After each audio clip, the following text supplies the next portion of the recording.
Hello guys, आज हम पढ़ेंगे चैप्टर नंबर 1 जिसका नाम है concept of money and measures of money supply. तो ये चैप्टर शुरू करने से पहले हमें ये पता होना चाहिए कि मनी होती क्या है। मनी क्या है? एक कमोडिटी है जिसको हम as a medium of exchange मानते हैं। मतलब हम लेन देन के लिए जिस चीज़ का यूज़ करते हैं और प्राइसेस को हम मनी की टर्म में ही एक्सप्रेस करते हैं। जब ये एक person to person, country to country circulate होती है, ये हमारी ट्रेड को भी फैसिलिटेट करने में मदद करती है और ये हमारे जो वेल्थ है हमारी उसको मापने का एक मेज़र है। तो सबसे पहले मनी जब जब तो इवोल्यूशन इसका नहीं हुआ था तो उस टाइम क्या था, हमारा बार्टर सिस्टम था। तो बार्टर सिस्टम में क्या होता था कि आप गुड्स के बदले में गुड्स देते थे, तो पर बार्टर सिस्टम की कुछ लिमिटेशंस भी थी, इसलिए बार्टर सिस्टम चल नहीं पाया। तो लिमिटेशंस क्या थी? सबसे पहली लिमिटेशंस है डबल कोइंसिडेंस ऑफ वांट्स। मतलब जब अगर आप बार्टर सिस्टम में क्या था कि जैसे कि पता है आपको कि गुड्स के बदले में गुड्स देना था, तो ज़रूरी नहीं है कि जिस चीज़, मतलब मान लो आप ग्रेन दे रहे हो और आपको बदले में पोटैटो चाहिए, तो ज़रूरी तो नहीं है जिस इंसान के पास पोटैटो है उसको बदले में ग्रेन ही चाहिए। दूसरी बात है कि कॉमन मेज़र भी नहीं था वैल्यू का। अगर कोई सुई के बदले में अनाज दे रहा है तो आपको थोड़ी पता है कि कितने अनाज के बदले में क्या देना है। और स्टोर ऑफ वैल्यू भी नहीं थी कि आप इसे फ्यूचर के लिए स्टोर भी नहीं कर सकते थे। उसके बाद में सबसे पहली जो हमारी मनी थी वो कमोडिटी ही थी कि आप सामान के बदले में सामान दे रहे हैं। फिर आई है मेटेलिक मनी जैसे कि कॉइन्स वगैरह और जो ये चीज़ें थी। फिर पेपर मनी आई आपकी। फिर फ्रैक्शनली बैक्ड मनी यानी कि जो एटीएम ई मनी आपकी जो है क्रेडिट कार्ड के रूप में, ये सारी चीज़ें आई हैं। तो उसके बाद में हमें पता लग गया कि मनी होती क्या है। तो मनी के फंक्शंस के कौन कौन से हैं? तो मनी के फंक्शंस होते हैं प्राइमरी, सेकेंडरी और कंटिजेंट। सबसे पहले प्राइमरी फंक्शंस क्या है मनी के? तो मनी क्या है का जो सबसे पहला बेसिक काम क्या है, जो ये हमारी पूरी इकोनॉमीज़ है हमारी वर्ल्ड की, सबसे कॉमन सबसे ज़्यादा ज़रूरी चीज़ क्या है? मनी। मनी सबसे पहले क्या है?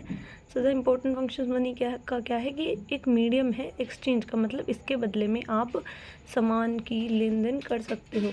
तो money as a medium of exchange use होती है। और इसमें जो हमारी डबल कोइंसिडेंस वाली जो दिक्कत थी बार्टर सिस्टम में, उसको भी हटा दिया गया है। इसके बाद में हमारा दूसरा जो फंक्शन है मनी का वो है मेजर्स ऑफ वैल्यू। कि मनी क्या करती है? हमें हर एक चीज़ की और सर्विस की वैल्यू मॉनेटरी टर्म्स में बता देती है और इसको हम यूनिट ऑफ अकाउंट भी कहते हैं। तो उसके बाद में हमारे सेकेंडरी फंक्शंस आ जाते हैं। सेकेंडरी फंक्शन क्या है कि जो प्राइमरी फंक्शन के साथ में कुछ और फंक्शंस भी हमारी मनी के हैं। वो क्या है कि स्टैंडर्ड ऑफ डेफर्ड पेमेंट है। मतलब कि आप जो मनी है उसको फ्यूचर एज अ पेमेंट के लिए भी यूज़ कर सकते हैं। जैसे कि आपको अगर कोई लोन है उसकी रीपेमेंट वगैरह करनी है फ्यूचर में।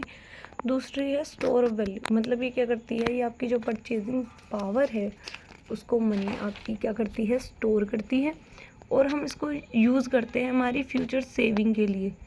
उसके बाद में ये हमारी बहुत ज़्यादा सिक्योर है। हम अगर मान लो हम एप्पल है उसको एज मनी स्टोर रखें फ्यूचर के लिए, तो वो एक पेरिशेबल आइटम है जो एक टाइम के बाद ख़राब भी हो जाएगा। पर मनी तो आपको पता है जो भी कभी ख़राब नहीं होने वाली।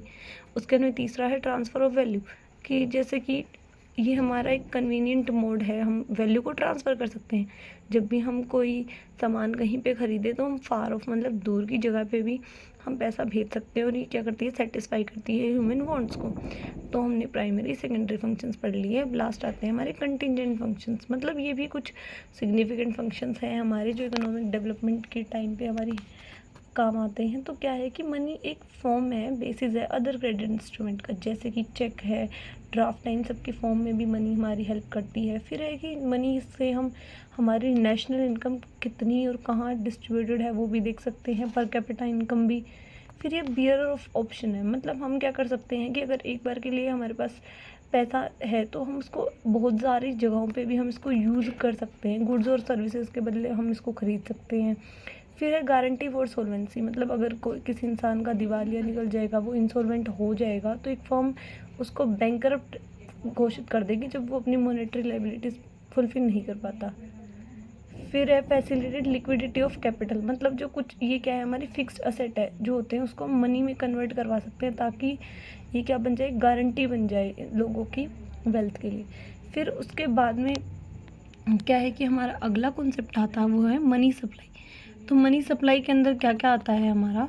पहले तो हमें बताना चाहिए मनी सप्लाई होती क्या है। तो जितनी भी पैसा हमारी इकोनॉमी में है वो हमारा मनी सप्लाई है। तो मनी सप्लाई क्या है? एक स्टॉक कॉन्सेप्ट है। मतलब एक पर्टिकुलर पॉइंट ऑफ टाइम पे इसको हम पढ़ते हैं। अब मान लीजिए हमारी जो मनी है वो इसको इशू कौन करता है, आरबीआई करता है। अब जो पैसा आरबीआई ने इशू कर रखा है पर अब तक जो इकोनॉमी में नहीं आया है उसको हम मनी सप्लाई में काउंट नहीं करते, ठीक है। हम पर मान लो जो हम जनरल पब्लिक है उसका पैसा जो बैंक के पास है, कमर्शियल बैंक के पास, वो किस में आता है, मनी सप्लाई में आता है। तो जो हमारी मनी सप्लाई है इसके अंदर क्या क्या आता है, हमारी करेंसी आती है और जो हमारी डिपॉजिट्स है बैंक के अंदर वो आते हैं। तो मनी सप्लाई के 4 कंपोनेंट है, M1, M2, M3 और M4। तो M1 जो है वो सबसे ज़्यादा लिक्विड है और M4 सबसे कम लिक्विड है। तो जो M1 है उसके अंदर हम क्या मानते हैं कि क्या क्या हमारे M1 में आता है, करेंसी में को क्या क्या आएगा, जो हमारे कॉइन्स वगैरह हैं। दूसरी है डिमांड डिपॉजिट्स, मतलब जो जो हमारे कमर्शियल बैंक में डिपॉजिट्स है, और डिपॉजिट्स जो बाकी अदर डिपॉजिट्स है आरबीआई के वो भी हमारे किस में आते हैं, M1 में आते हैं। तो M1 में आएगी करेंसी, डिमांड डिपॉजिट और डिपॉजिट्स ऑफ आरबीआई, मतलब जो सेविंग है और जो करंट अकाउंट डिपॉजिट है वो आता है डिमांड डिपॉजिट। उसके अंदर हम बात करते हैं M2 पे। तो M2 में क्या क्या आता है, हमारा आता है M1 यानी कि जो हमने अब तक पढ़ा था, करेंसी है, डिमांड डिपॉजिट्स है, अदर डिपॉजिट्स ऑफ आरबीआई। उसके साथ साथ क्या आती है, जो हमारी सेविंग्स है पोस्ट ऑफिस में, सिर्फ सेविंग्स हमारी इसके अंदर इंक्लूड होती है। M3 में आता है M1, उसके साथ में जो हमने एफडी वगैरह कराई होती है, जैसे कि हम फिक्स टाइम के लिए कुछ पैसा वगैरह जमा कराते हैं वो। और M4 में क्या आता है कि जो M3 है, मतलब M1 जब के साथ हमने जब एफडीज़ को भी जोड़ दिया उसके साथ जितनी भी हमारी टोटल डिपॉजिट्स है पोस्ट ऑफिस में वो आता है M4 के अंदर। उसके बाद में हमारा एक इम्पॉर्टेंट टॉपिक इसके अंदर है वो है हाई पावर्ड मनी। इसका मतलब क्या होता है कि जितनी भी मनी है जो सेंट्रल बैंक के पास है, जो हमारी पूरे मॉनेटरी जो सप्लाई है उसका बेस बन गई है इकोनॉमी के अंदर, जिसको मॉनेटरी बेस भी और रिजर्व बेस मनी भी कहते हैं हम इसको। तो जितने भी मनी पब्लिक के पास है और जो कैश है बैंक के पास वो होता है हाई पावर्ड मनी। जो हम करेंसी जो पब्लिक के पास है उसके सामने जब हम जो हमारे कमर्शियल बैंक के कैश रिजर्व है उसको जोड़ देंगे तो उससे हमें हाई पावर्ड मनी का पता चल जाएगा। थैंक यू, आई होप आपको ये मनी वाला चैप्टर समझ आ गया होगा।